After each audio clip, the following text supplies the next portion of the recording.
काजल, अगर इस चौखट पर बारात आई तो टोली की जगह उनकी अर्थियां उठेगी और सबसे पहले अर्थी उसकी उठेगी जिसके सर पर सहरा होगा। लाशें बिछा दूंगा, लाशें बिछा दूंगा, लाशें बिछा दूंगा, लाशें। हई रंगा बहाजी कहती है अपना बाप के, दारू पी के आइब बियाह वाला रात के। हई रंगा बहाजी कहती है अपना बाप के, दारू पी के आइब बियाह वाला रात के। हम ना डराइब हो लेके तो है जाइब हो, जवन साला बोली ओकरा टांग धक फाड़ब। मरवा में तोहरा बरबा के हम ही गोली मारब, मरवा में तोहरा बरबा के हम ही गोली मारब। इन हाथों ने सिर्फ हथियार छोड़े हैं, चलाना नहीं भूले। Music by Roshan Kumar.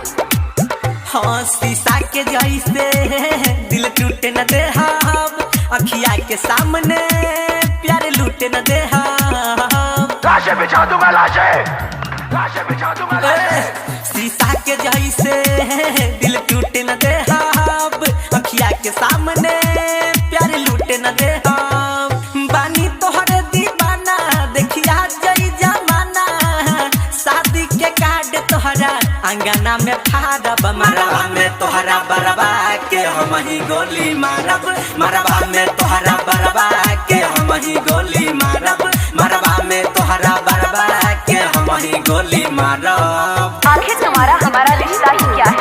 रिश्ता में कुछ नहीं जानता, सिर्फ इतना जानता हूँ कि तुम मुझे प्यार करती हो।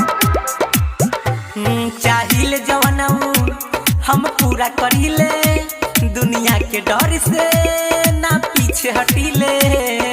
लाशें बिछा दूंगा, लाशें बिछा दूंगा, लाशें। हाँ चाहिए जवानऊ हम पूरा करीले, दुनिया के डर से ना पीछे हटीले।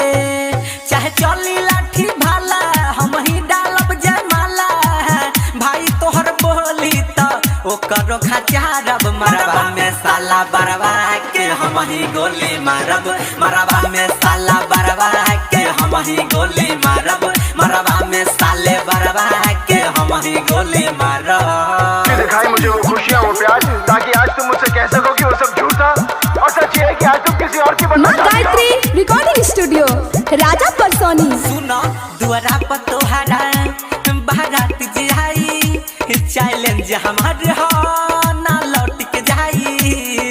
लाशें बिछा दूंगा, लाशें बिछा दूंगा, लाशें। दुआरा पर तोहरा बारात जाई, चैलेंज हमारे हो ना लौट के जाई।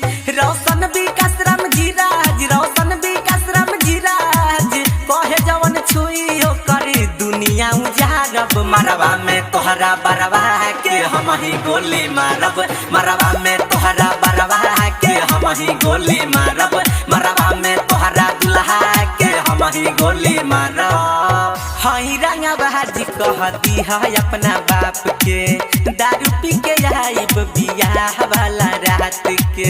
हई रंगा बहाजी कहती है अपना बाप के, दारू पी के आइब बियाह वाला रात के। हम ना डराइब हो लेके तो है जाइब हो, जवन साला बोली ओकरा टांग धक फाड़ब। मरवा में तोहरा बरबा के हम ही गोली मारब, मरवा में तोहरा बरबा के हम ही गोली मारब। बाघ आर्ट रिकॉर्डिंग स्टूडियो राजापुर सोनी बाजार सीतामढ़ी बिहार।